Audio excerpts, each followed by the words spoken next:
네, 이번 시간에 같이 공부하실 부분은 제일 중요한 파트죠. 우리 3장 변액보험의 이해입니다. 출제 비중이 가장 높고 당락을 결정할 수 있는 중요한 부분이기 때문에 세부적인 것까지 꼼꼼하게 잘 챙겨두실 필요가 있겠습니다. 첫 번째 공부하실 것은 변액보험의 역사입니다. 역사이지만 출제가 많이 되고 있어서 여러분이 꼭 기억하셔야 될 부분들에 대해서는 잘 챙겨주실 필요가 있는데, 첫 번째는 변액보험의 도입 순서예요. 그래서 이거는 문제 유형은 두 가지입니다. 다음 중 변액보험의 도입 순서를 순서대로 바르게 짝지은 것은, 그때 여러분이 기억하실 거는 네덜란드, 영국, 캐나다, 미국, 일본, 내영, 케미일, 이 순서를 좀 잘 기억하셔야 되고요. 두 번째는 변액보험이 가장 먼저 도입된 나라는 미국이다. 이런 지문이 많이 나거든요. 미국이 아니고 네덜란드다. 요거 기억해 주시고. 자, 변액보험의 도입 배경은요, 여러분이 크게 여러 가지 중에서 이제 경제적인 환경을 먼저 살펴볼 때, 일단 고물가, 고금리인데, 요거는 거시경제를 좀 알고 계신 분들은 다 아시죠? 경제가 막 활성화가 되면 물가가 막 올라요. 그 물가를 잡기 위해서 금리가 막 따라서 올라가는 거죠.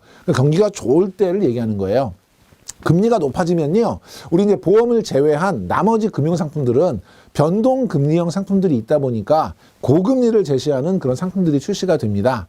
그러면 우리 고객분들의 입장에서는 안전하게 그냥 투자를 해서 고금리를 우리가 얻을 수 있는데, 보험회사 같은 경우에는 그걸 따라서 고금리의 상품을 만약에 출시를 한다면 여러 가지 리스크를 떠안게 돼요. 왜냐하면 보험 상품은 일단 만기가 길죠. 뭐 10년, 20년, 경우에 따라서는 막 종신 이런데, 그 긴 기간 동안에 금리의 움직임을 우리가 다 커버한다는 게 되게 어렵죠.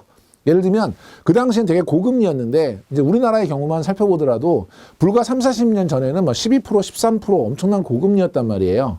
근데 이게 지금 0. 몇 프로 이렇게 떨어지게 되면 나중에 우리가 그 환급금을 12%, 13%로 지급을 해야 된다 그럴 때 그 금리의 리스크는 어마어마한 거죠. 그러니까 보험회사는 그 고금리 시대에 고금리 상품을 출시하기가 어려운 거예요. 그럼 경쟁력이 떨어지니까 이걸 판매하기 위해서는 제시를 할 때 확정적인 금리가 아니고 투자 수익률로 제시를 하면 경쟁력 있는 상품들을 개발할 수 있게 된 거죠. 그래서 이제 펀드, 특별 계정이라고 하는 펀드의 투자 수익을 가지고 고금리를 제시하게 된 것이 첫 번째 배경이고요.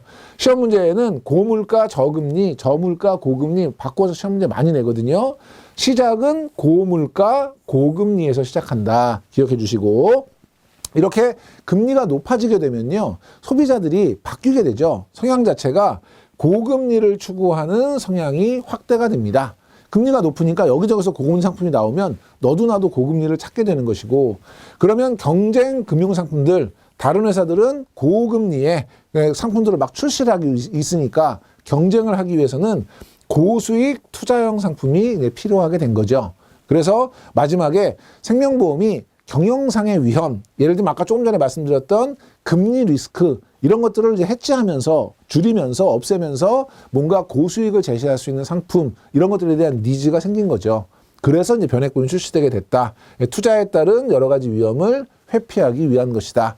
시험 문제에는 다음 중 변액보험의 도입 배경으로 바르지 못한 것은 했을 때, 고물가, 고금리를 지금처럼 뭐 고물가, 저금리로 바꾼다든지, 고금리 추구 성향이 확대됐는데 축소됐다든지, 이런 식으로 문구를 바꾸는 것들이 좀 출제가 되고 있으니까 여러분이 봐주시고요. 자, 결과적으로 봤을 때 이렇게 변액보험이 출시가 되고 나서 성공을 하기 위해서는 세 가지의 중요한 핵심 요인이 있습니다. 그래서 그 요인도 여러분이 기억을 해 주셔야 되는데, 시작은 고물가, 고금리에서 시작을 했어요. 그래서 이제 다른 금융기관들하고 경쟁을 하기 위해서 투자 상품에 투자해서 수익률이 나오면 그거를 드릴게요 라고 상품을 만들었잖아요. 얘가 성공을 하기 위해서는 금리는 떨어져야 될까요? 올라가야 될까요? 계속 금리가 올라가면 다른 금융기관들은 부담 없이 고금리 상품을 계속 낼 거고, 우리는 상대적으로 경쟁력이 낮아지겠죠. 이렇게 고금리가 나오지 못하게 금리가 확 떨어지면요, 다른 금융기관들은 금리 떨어진 거에 따라서 변동금리니까 수익률이 낮아지겠죠. 그런데 우리는 주식에 투자해서 펀드로 운영해서 높은 수익을 주겠다라고 하면 경쟁력이 생기는 거예요. 그러니까 시작은 고금리에서 했지만 성공을 하려면 금리가 떨어져야 돼요. 금리가 떨어진 상태에서 우리가 펀드에서 만약에 성과를 많이 내려면 주가는 어떻게 돼야 돼요? 올라야 되는 거죠. 그러니까 시작은 고금리, 고물가에서 시작했지만 성공을 하기 위해서는 저금리, 고주가의 금융 환경이 만들어져야 되는 거죠. 여러분 교재에 보시면 미국의 성공 사례, 일본의 실패 사례가 나올 거예요. 미국 같은 경우에는 고물가 고금리 시대에 변액이 도입이 됐는데 금리가 떨어지기 시작했어요. 그리고 주가가 막 오르기 시작했죠. 그러니까 성공을 한 것이고, 일본 같은 경우에는 금리는 떨어졌지만 주가가 오르지 못했죠. 그래서 금융시장의 여건 조성이 안 됐던 거고요. 두 번째, 상품을 만들 때 다양한 옵션을 가지고 있는 상품을 만들어줘야 돼요. 왜 그러냐면 투자 기간이 길기 때문에 펀드나 이런 것들이 좀 원활하게 이렇게 시장 상황에 맞도록 조정하거나 변경하거나 이러지 못하면 30년을 투자하는데 고금리 주식형, 고위험 주식형에 투자했다. 주가가 떨어지는데 떨어지는 걸 쳐다보고 30년을 기다릴 수 있는 사람이 없단 말이죠. 그러니까 이 다양한 옵션 중에서 제일 중요한 건 펀드 변경 옵션이에요. 그래서 시장 상황에 따라서 자유롭게 펀드를 변경하면서 시장에 대응해 나갈 수 있는 이런 옵션들이 있어야만 변액보험은 성공할 수 있죠. 미국은 처음 출시할 때부터 그런 옵션들을 가지고 있었고, 일본 같은 경우에는 처음에 출시할 때 옵션 없이 펀드가 달랑 한 개였죠. 그러니까 시장의 리스크를 극복하지 못하고 사람들이 가입도 안 하고 가입했던 사람도 해지하고 성공하지 못하게 된 거거든요. 그래서 고객의 니즈를 충족시키는 것뿐만 아니라 계속해서 변화하는 금융환경 변화에 대응을 할 수 있도록 제일 중요한 옵션 중에 하나가 펀드 변경 옵션이고요. 그 이외에 기계적으로 위험자산에 대한 투자 비중을 조정해주는 자동 재배분 기능이라든지 이런 다양한 옵션들의 부과가 필요하고요. 그러니까 거시경제뿐만 아니라 상품적으로도 이런 요건들이 갖춰야 되고, 세 번째가 뭐냐면 법적으로 건전한 모집 질서가 확립이 돼야 된다. 이건 무슨 얘기냐면 우리 펀드, 주식에 투자하는 펀드는 수익이 많이 날 수 있어서 기대 수익이 높지만 반대쪽에서 손실도 가능하죠. 그렇기 때문에 고객 입장에서는 안전하게 이자를 받는 고객들이 펀드에 투자할 때 두려움이 많다고요. 그러니까 이 두려움을 없애주기 위해서 완전 판매가 이루어져야 돼요. 그래서 밑에 보면 불완전 판매를 철저하게 배제하는 것이 제일 중요하고요. 그래야만 긍정적인 이미지를 정립할 수 있고, 그러기 위해서는 단순하게 불완전 판매합시다 이게 아니라 법률적으로 제도적으로 뭔가 이거를 뒷받침해 줄 수 있는 제도적인 요소들이 있어요. 첫 번째가 모집 종사자의 전문성, 도덕성을 제고를 해줘야 되거든요. 그래서 미국 같은 경우에는 일반 보험 설계사와 다르게 변액보험을 판매할 수 있는 설계사에 대한 자격 시험을 펀드를 관장하고 있는 증권협회와 같이 만들어요. 우리나라도 마찬가지로 일반 보험 설계사 시험과 지금 여러분 공부하고 계신 변액보험 판매관리사는 시험이 다르잖아요. 그러니까 판매관리사를 따신 분만 변액보험 판매할 수 있으니까 도덕성이나 전문성이 더 높아지는 거고, 고객 입장에서는 더 믿을 수 있는 분하고 거래를 할 수 있도록 하는 것이고요. 두 번째, 별도의 자격시험 제도를 운영하고 엄격한 법적 규제가 적용이 된다. 이 엄격한 법적 규제가 중요하죠. 그래서 우리 미국 같은 경우에도 보험이니까 당연히 보험에 관련된 보험업법의 규제를 받으면서도 펀드가 있기 때문에 증권이나 투자 관련 법들의 규제를 같이 받고 있고요. 우리나라의 경우에도 보험이기 때문에 보험업법, 특별개정은 펀드이기 때문에 자본시장과 금융투자 그 업무에 관한 법률, 우리 줄여서 자본시장법이라고 하는 거 있죠. 보험업법과 자본시장법을 같이 규제를 받고 있잖아요. 그래야만 펀드로 운영할 때 이 펀드가 자본시장법에 우리 일반적인 펀드에 제한되는 규제를 따르기 때문에 고객으로부터 안정성을 담보받을 수 있는 거예요. 일본 같은 경우는 이렇게 별도의 자격시험 같은 것도 없었고요. 그 다음에 법률도 그냥 보험업법 하나로, 그럼 이 제도를 생명보험 업계에서 그냥 자율적인 제도로 운영을 했어요. 그러다 보니까 일본 같은 경우는 세 개가 다 안 맞았던 거고요. 미국은 세 개가 다 맞았던 거고, 이런 것들을 통해서 우리가 핵심 요소를 세 가지로 정한 것이죠. 그래서 경제적으로는 저금리, 고주가가 돼야 되고, 다양한 옵션, 시장에 대응할 수 있는 펀드 변경 옵션 같은 것들이 있어야 되고, 법률적으로 투자에 관련된 법을 같이 적용받아야 되고, 모집 종사자에 대해서는 별도의 자격제도를 운영해야 된다. 요 세 가지가 기본적인 핵심 요인이에요. 밑에 보시면 미국은 변액보험 판매 자격제도를 생명보험 업계의 자율운영제도로 실시하고 있다. 자율운영제도로 실시하고 있는 곳은 일본이고요. 그래서 실패한 것이고, 미국은 별도의 자격제도를 운영하고 있고요. 일본은 다수의 특별개정 펀드를 운용해서 리스크를 분산했음에도 초기에 실패했다. 아니요. 초기에는 다수의 투표 계정이 아니고 펀드가 한 개밖에 없었죠. 시장에 대응하지 못했기 때문에 실패한 것이고, 마지막에 변액보험이 성공하기 위해서는 고금리와 주식시장의 상승이라고 하는 여건이 조성이 돼야 된다. 계속해서 고금리면 변액보험은 빚을 발할 수 없는 거죠. 저금리, 고주가여야 됩니다. 이런 형태의 지문들이 나오게 되면 여러분들이 곤란하실 수 있도록 정리해 주시고요. 자, 우리나라가 이제 시험에 자주 나옵니다. 우리나라 같은 경우에는 2000년 이후에 우리나라도 이제 금융 환경이 급격하게 변화를 하고요. 2000년 바로 전에 이제 1997년에 IMF 사태, 금융위기 사태를 겪으면서 금융시장이 개방하게 되죠. 그래서 외국의 이제 금융기관들, 금융상품들 막 들어오면서 좀 격변의 시대를 겪게 됩니다. 그래서 시장 수익률을 반영하면서 물가, 인플레이션을 해지해서 보험금의 실질 가치, 기간이 기니까 금리 형태로 받으면 물가가 상승할 때 물가를 이기지 못하면 오히려 손해잖아요. 그러니까 이런 인플레이션 위험 같은 그런 위험에서 실질 가치를 보장할 수 있는 그런 상품이 없을까? 주식에 투자하면 주식은 물가라고 하는 게 결국 물건의 값인데 주가는 물가랑 같이 올라가잖아요. 그러니까 인플레이션 위험을 해지할 수 있겠다. 요런 이제 취지에서 변액보험이 도입이 됐어요. 시작은 이제 2001년 7월에 판매가 개시가 됐고요. 2002년 1월에 보험업법으로 변액보험 계약이라고 하는 것을 운용 실적에 따라서 보험금이 변동하는 계약이라고 이제 정의를 하게 됐죠. 그 법은 보험업법이에요. 그래서 여러분 첫 번째 기억할 거, 변액보험은 어느 법에 정의가 돼 있냐? 자본시장법 아니고 보험업법이다. 기억해 주시고요. 시험에는 상법에 기재돼 있다. 뭐 상법 보험편에 기재돼 있다. 보험업법에 기재돼 있고요.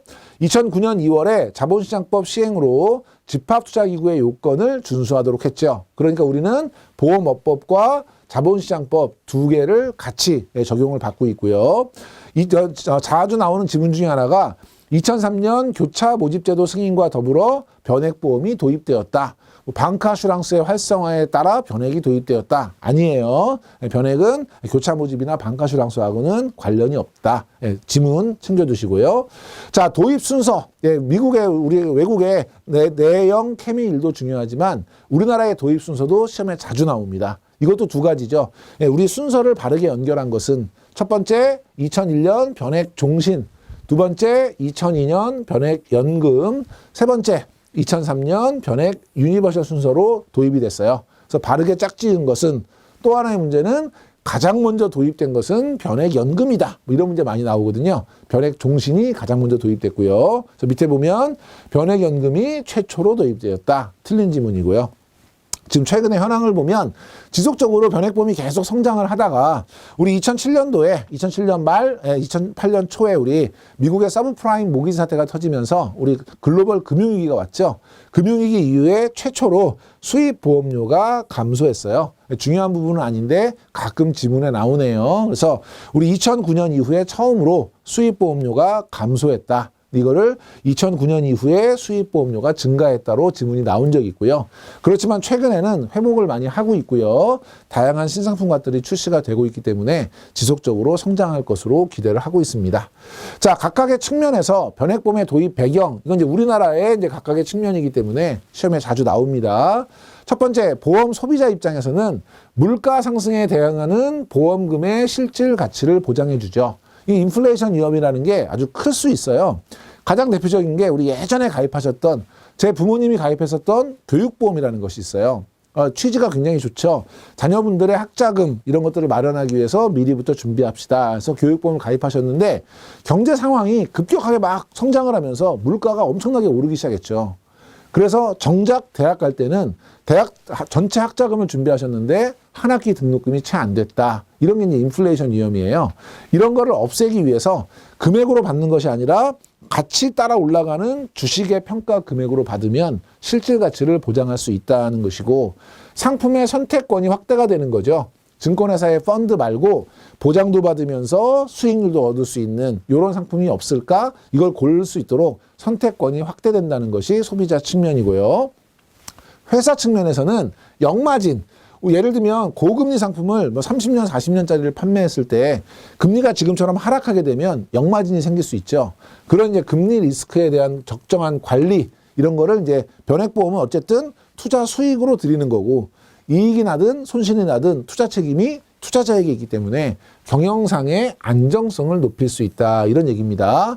그런데 지문에 보면 낮은 리스크에 대한 공격적인 운영으로 보험 경영의 안정성이 증가됐다. 리스크가 낮지 않죠. 그렇죠? 그렇기 때문에 이건 틀린 지문이고요. 자, 모집 종사자 입장에서는 소비자 욕구를 충족하는 보험 시장이 확대가 되면서 수입이 증대가 됐다. 무슨 얘기냐면 우리 고객님들 중에서 단순한 보험 말고 투자에 대한 관심이 많은 분들하고 이 변액보험은 이야기 나눌 것이 많거든요. 그러니까 시장이 좀 더 커지는 거죠. 그러면서 이제 수입이 확대되는 것이고, 자격제도에 대한 지금 여러분 저랑 같이 공부를 하고 계시잖아요. 그러니까 전문성을 높일 수 있다는 것이 모집 종사자 측면의 이제 배경이고, 국가 경제 측면에서는 보험 시장의 건전성 제고는 물론이거니와 자본시장 발전에도 기여를 합니다. 왜 기여를 할까요? 변액보험은 보험료를 받으면 특별계정에 주식이나 채권에 투자하잖아요. 주식이나 채권이 거래되는 시장이 자본시장이에요. 그러니까 일정한 금액이 보험료로 매월 들어와서 그 시장에다가 투자를 해주기 때문에 자본시장의 안정에도 크게 기여한다라는 겁니다. 그래서 각각의 측면에서 주요 내용들 문구 좀 바꿔서 지문에 나왔을 때 골라낼 수 있도록 해주시고요. 밑에 보시면 홈쇼핑이나 온라인 등의 비대면 판매 활성화를 위한 상품 개발이 필요해졌다. 아니고요. 방카슈랑스의 판매 활성화를 위해서 선진 상품이 도입된 것이다. 이거하고는 상관이 없는 거다. 결론적으로는 보험금의 실질 가치 보장을 위한 니즈였고, 실질적으로는 경제적으로 고금리 고물가에 대응하기 위한 것이었다. 이렇게 여러분이 기억해 주시면 될 것 같습니다. 자, 다음에 우리 이제 변액보험에 대한 법적 규제인데요. 시험에 자주 나오는 부분이에요. 여러분이 꼭 기억해 주셔야 됩니다. 첫 번째, 법률상의 정의.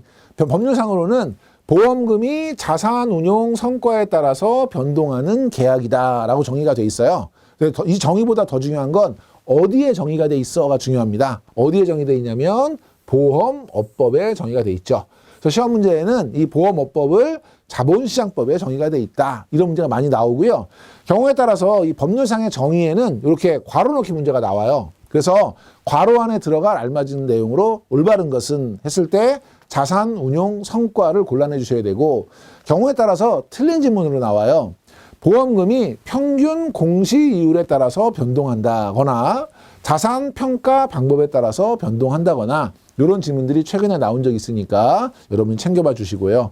자, 법적 규제는 생명보험의 성격을 갖고 있기도 하지만 집합투자라는 게 우리 자본시장법에서 펀드를 집합투자기구로 정의하고 있거든요. 그러니까 우리 펀드로 운영되는 부분은 집합투자에 해당되잖아요. 그러니까 그 두 가지 성격을 다 적용하고 규제하기 위해서는 보험에 대해서는 보험업법, 그리고 펀드, 특별계정에 대해서는 자본시장법의 일부 규정이 동시에 적용이 됩니다. 이건 앞에서 저희가 미국의 성공 사례에서 봤듯이 완전 판매를 하는데 법적 이런 근거를 마련하는데 도움이 되기 때문에 우리나라는 보험업법과 자본시장법을 동시에 적용한다. 꼭 기억하시고, 시험 문제에는 자본시장법은 적용되지 않는다. 또는 뭐 보험업법만 적용이 된다. 이런 문제 많이 나오고 있고요. 두 번째, 생명보험 상품이기 때문에 손해보험회사에서는 취급하지 않습니다. 그래서 이거는 이제 보험업 감독 규정에 정해져 있고요. 이것도 마찬가지로 손해보험에서도 판매되고 있다. 이런 지문이 나오기도 하고요. 보험업법에 따라서 특별 계정을 설정해서 운영한다. 이건 무슨 얘기냐면 보험회사가 일반적으로 운영하는 일반 계정하고 회계 처리도 다르고요. 자산의 운용 방법도 다르고요. 자산의 평가 방법도 다르고요. 그래서 같이 운영할 수가 없는 거예요. 그러니까 요거는 따로 띄어서 변액보험만 독립적으로 관리하는 계정이 필요한 거고, 그 계정 이름을 우리가 특별 계정이라고 붙인 거예요. 이 특별 계정이 왜 필요한지는 뒤에 가면서 제가 계속해서 말씀드리기로 하고, 시험 문제에는 일반 계정과 동일한 규제가 적용된다. 틀린 거죠. 다음에 우리 변액보험 판매 자격제도. 일본은 자율적으로 운영하고 독자적인 어떤 또 별도의 판매 자격제도가 없었잖아요. 그래서 실패했잖아요. 근데 미국 같은 경우에는 자격제도가 있었고 전문성을 제고하면서 성공했잖아요. 그래서 우리나라도 역시 마찬가지로 변액보험 도입과 함께 전문적인 별도의 자격제도, 지금 여러분 공부하고 계신 변액보험 판매 자격, 판매 관리사를 운영하고 있습니다. 그래서 2003년에 보험업법 시행령과 보험업 감독 규정에다가 이 자격제도를 법규에 넣었어요. 그래서 법률로 제한하는 그런 자격증자가 된 거고 결국 이걸 만약에 취득하시게 되면 법률이 인정하는 국가 자격증을 취득하시는 거예요. 그래서 시험 문제에는 법적 근거가 없는 생명보험 업계의 자율 규정이다. 틀린 거예요. 법적 근거를 가지고 있고 밑에 보니까 모든 모집 종사자는 자격시험 합격자만 모집이 가능하다. 그래서 설계사, 대리점, 중개사, 보험회사, 임직원 모두 누가 됐든 모집에 종사하는 사람은 자격을 취득하지 못하면 판매할 수 없어요. 그래서 시험에는 보험회사의 임직원이 포함인데 임직원은 가능한 것처럼 나온다든지 중개사 같은 경우에 상대적으로 좀 시험 문제가 난이도가 있으니까 중개사를 취득하면 된다든지 이런 문제가 많이 나오고 있거든요. 보험 중개사 시험에 합격하면 변액보험 판매가 가능하다? 안 돼요. 별도로 이 자격증 따셔야 되고 보험회사 입사 후 3년이 경과하면 시험 없이 판매가 가능하다? 안 돼요. 그래서 모든 모집 종사자는 자격시험에 합격한 경우에만 판매할 수 있다. 요거 여러분이 잘 기억해 주시면 되겠습니다. 자, 이렇게 해서 우리 변액보험의 역사에 대해서 간단하게 살펴봤고요. 다음 시간에 우리 변액보험 상품에 대해서 계속 살펴보도록 하겠습니다. 이번 시간에 강의 들으시느라고 수고 많이 하셨습니다.